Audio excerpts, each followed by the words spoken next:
नमस्कार मित्रों, study by Virendra sir channel में आपका स्वागत है।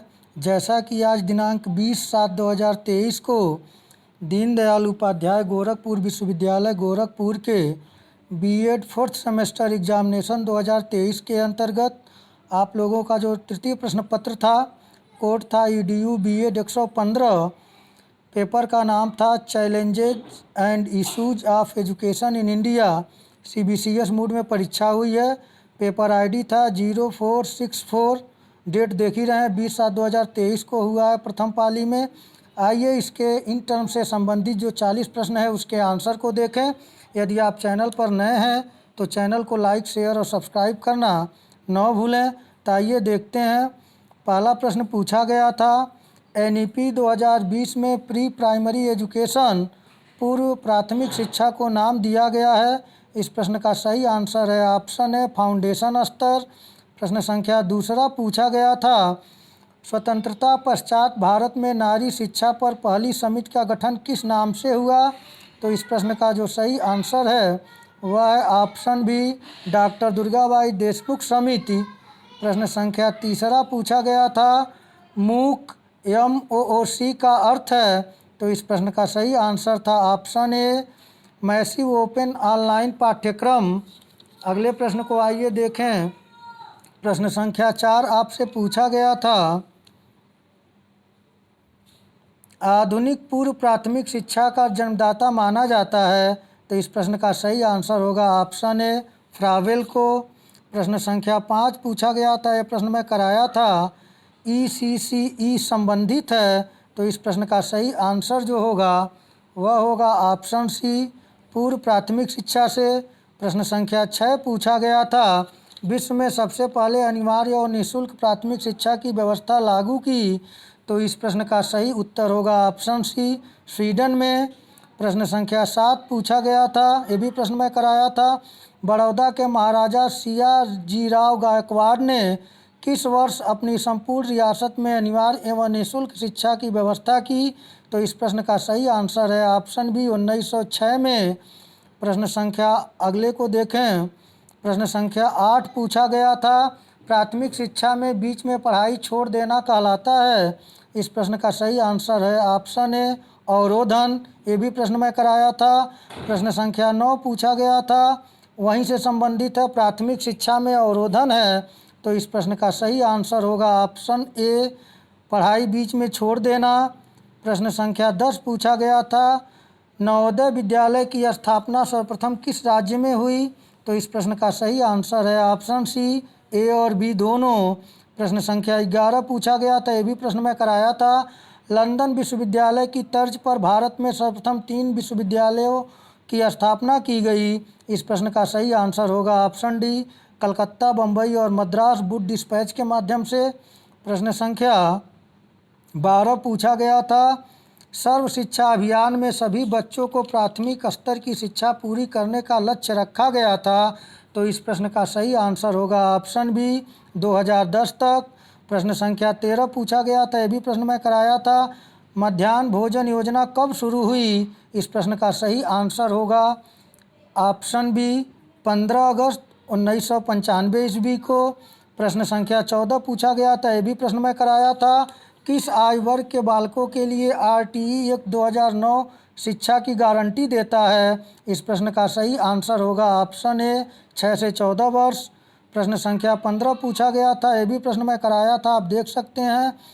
यह जो पूछा गया था ये प्रश्न कि RTE एक्ट 2009 कब लागू हुआ। इस प्रश्न का सही आंसर है ऑप्शन बी, 1 अप्रैल 2010 को। प्रश्न संख्या 16 पूछा गया था, RTE एक्ट 2009 की कौन सी धारा शारीरिक दंड तथा मानसिक उत्पीड़न का प्रतिरोध करती है। तो इस प्रश्न का सही आंसर होगा ऑप्शन सी, धारा 17।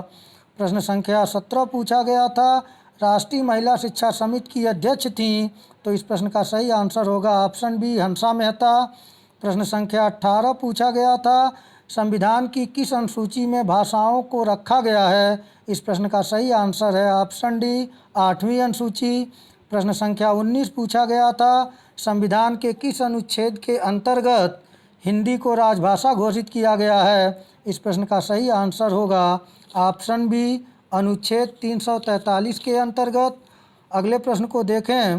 प्रश्न संख्या 20 पूछा गया था, संविधान के किस अनुच्छेद में हिंदी भाषा के विकास हेतु प्रयास करने का निर्देश है? इस प्रश्न का सही आंसर होगा ऑप्शन बी 351। और प्रश्न संख्या 21 पूछा गया था आपसे, कोठारी आयोग के अनुसार उच्च शिक्षा के उद्देश्य हैं, तो इस प्रश्न का सही आंसर है ऑप्शन डी उपयुक्त सभी। प्रश्न संख्या 22 पूछा गया था, MLL का अर्थ है? इस प्रश्न का सही आंसर है option A minimum learning level, न्यूनतम अधिगम स्तर। अगले प्रश्न को देखें। प्रश्न संख्या 23 पूछा गया था आपसे, वर्ष को अंतर्राष्ट्रीय महिला वर्ष घोषित किया गया, तो इस प्रश्न का जो सही आंसर होगा वह होगा ऑप्शन डी 1975 में। प्रश्न संख्या 24 पूछा गया था, यूनिफेम का सही विस्तार है? तो इस प्रश्न का सही आंसर है option C United Nations international fund for education of women.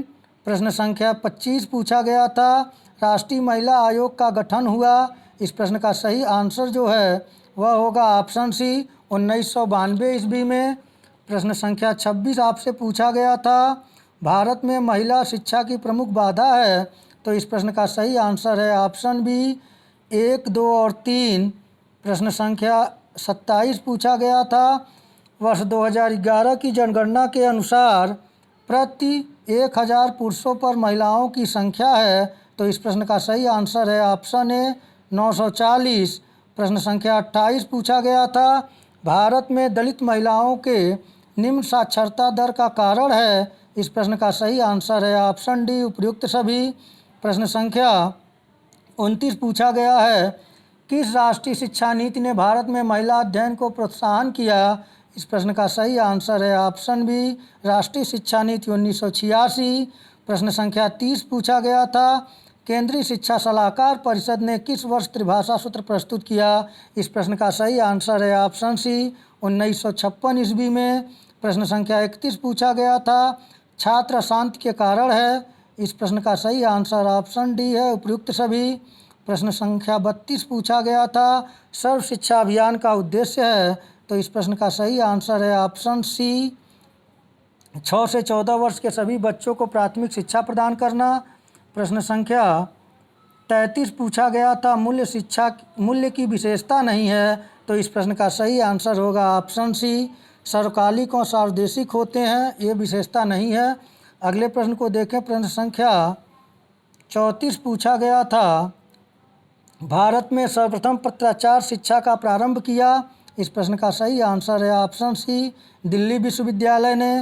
प्रश्न संख्या 35 पूछा गया था, सर्वप्रथम मुक्त विश्वविद्यालय की स्थापना हुई? तो इस प्रश्न का सही आंसर है ऑप्शन ए ग्रेट ब्रिटेन में। प्रश्न संख्या 36 पूछा गया था, भारत में माध्यमिक स्तर पर मुक्त शिक्षा प्रदान करने वाला संस्थान है? इस प्रश्न का सही आंसर है ऑप्शन सी NIOS। प्रश्न संख्या 37 पूछा गया था, वर्तमान परीक्षा प्रणाली के प्रमुख दोष हैं? तो इस प्रश्न का सही आंसर है ऑप्शन डी उपयुक्त सभी।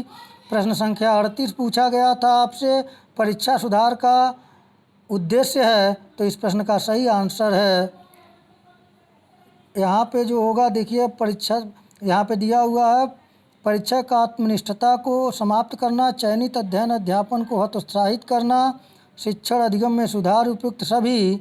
तो इस प्रश्न का जो सही उत्तर होगा ऑप्शन ए परीक्षक आत्मनिष्ठता को समाप्त करना। प्रश्न संख्या 39 है, शिक्षा तथा राष्ट्रीय विकास के नाम से प्रतिवेदन प्रस्तुत किया था? इस प्रश्न का सही आंसर होगा ऑप्शन बी कोठारी आयोग। प्रश्न संख्या अंतिम और 40 प्रश्न पूछा गया था कि अध्यापक शिक्षा की प्रमुख समस्या है? तो इस प्रश्न का सही आंसर है ऑप्शन डी उपयुक्त सभी। तो मित्रों, इस प्रकार मैं आपके ये third paper challenges and issues of education in India से संबंधित मात्र एक वीडियो बनाया था। उसमें 40 प्रश्न दिया था, उसमें से बहुत से प्रश्न मिले हैं उन कंटेंट से।